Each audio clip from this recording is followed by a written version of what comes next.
ఆచి chicken masala. Moving on, Congress party తరపున తెలంగాణ నుంచి రాజ్యసభ అభ్యర్థులుగా అభిషేక్ మను సింఘ్వి, వేం నరేందర్ రెడ్డి నామినేషన్ దాఖలు చేశారు. ఎన్నికల అధికారికి నామినేషన్ పత్రాలు అందజేశారు. ఈ కార్యక్రమంలో సీఎం రేవంత్ తో పాటు పలువురు మంత్రులు హాజరయ్యారు.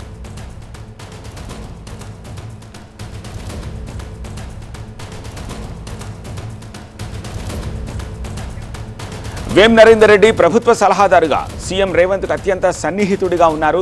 రేవంత్ కాంగ్రెస్లోకి రాకముందు, రేవంత్ పీసీసీ చీఫ్గా ఉన్నప్పుడు, ప్రభుత్వం ఏర్పడ్డాక కూడా సీఎం ఏ కార్యక్రమం చేపట్టినా వేం నరేందర్ రెడ్డి ఆయన వెంటే ఉండేవారు. సీఎం రేవంత్ కోటాలో వేం నరేందర్ రెడ్డికి ఈ ఛాన్స్ వరించగా అధిష్టానం కోటాలో సింఘ్వీకి రాజ్యసభ బర్త్ దక్కింది.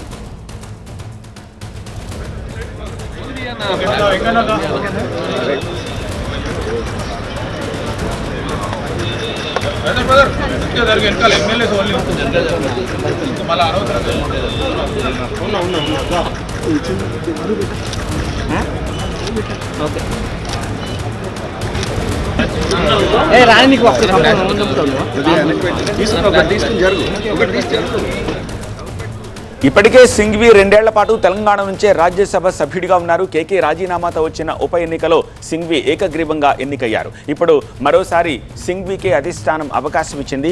రాజ్యసభ అభ్యర్థుల రేసులో అనేక మంది పేర్లు వినిపించినప్పటికీ చివరకు వేం నరేందర్ రెడ్డి పేరే ఖరారైంది.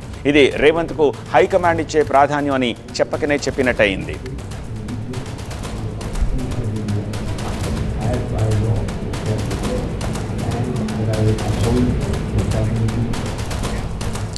దీనికి సంబంధించి పూర్తి సమాచారం అందించేందుకు మా ప్రతినిధి ప్రభాకర్ ప్రస్తుతం లైవ్లో అందుబాటులో ఉన్నారు. ప్రభాకర్, ఇక లాంఛనమే కదా అభ్యర్థులుగా వీళ్ళు ఎన్నుకోవడం అనేది?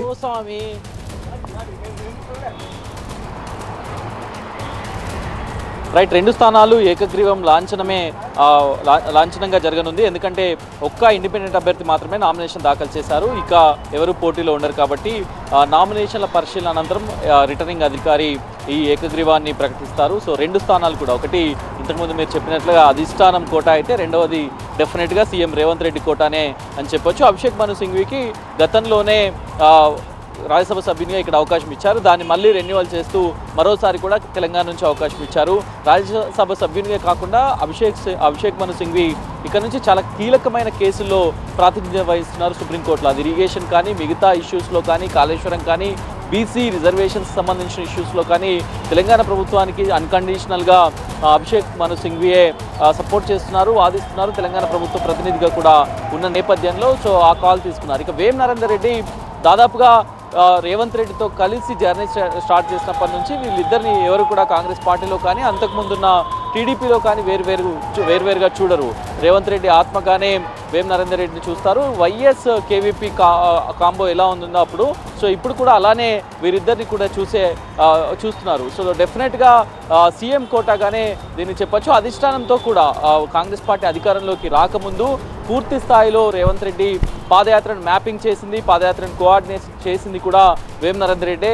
సో ఆ నేపథ్యంలో ప్రభుత్వం వచ్చిన తర్వాత ముఖ్యమంత్రి సలహాదారునిగా ఉంటూనే చాలా వరకు ఎమ్మెల్యేలతో పాటుగా ఎంపీ కోఆర్డినేషను, మంత్రుల కోఆర్డినేషన్ అంతా కూడా చూశారు. సో ఎక్కడైనా మనం డెఫినెట్గా సత్య కాంగ్రెస్ పార్టీలో కొంత భిన్నాభిప్రాయాలు బయటపడతాయి. ఏదైనా పదవుల విషయంలో కానీ కొన్ని సందర్భాల్లో అది ఎమ్మెల్సీ, రాజ్యసభ లాంటి అంశాల్లో అయితే ఇంకా మరీను అభిప్రాయ భేదాలు డెఫినెట్గా బయటపడుతుంటాయి. కానీ ఇప్పుడు మాత్రం ఎక్కడా కూడా ఎవరు కూడా బయట తమ అభిప్రాయ భేదాలు అయితే ఎక్కడ కూడా కనిపించలేదు. ఎవరికి కూడా దీనిపైన పెద్దగా అపోజ్ చేయలేరు. ఎక్కడ కూడా మనకు అది కనిపించలేదు. ఇది కాంగ్రెస్లో కొంత భిన్నమైన వాతావరణం. అంటే డెఫినెట్గా డిస్టర్బెన్స్ లేకుండా ఉండడం అనేది ఒక భిన్నమైన వాతావరణంగానే కాంగ్రెస్ పార్టీ చూస్తుంది. సో వేం నరేందర్ రెడ్డి అభ్యర్థిత్వం పైన డిస్కషన్ స్టార్ట్ అయినప్పటి నుంచి ఈరోజు నామినేషన్ వేసేంత వరకు కూడా ఎక్కడ కూడా ఎలాంటి అపోజ్ చేసిన వారు లేరు. ఎవరు కూడా దాన్ని డినై చేయలేదు. ఇక్కడ కూడా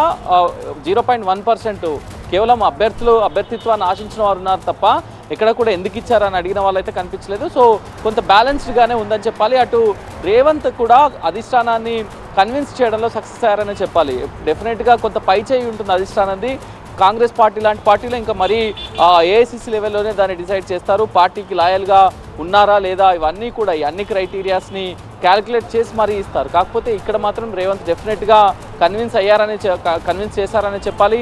సో కొంత బలంగా మారుతున్నారు కాంగ్రెస్ పార్టీలో అని చెప్పడానికి ఇది ఒక సంకేతంగా కూడా చూడొచ్చు. రైట్ ప్రభాకర్. ఆచి చికెన్ మసాలా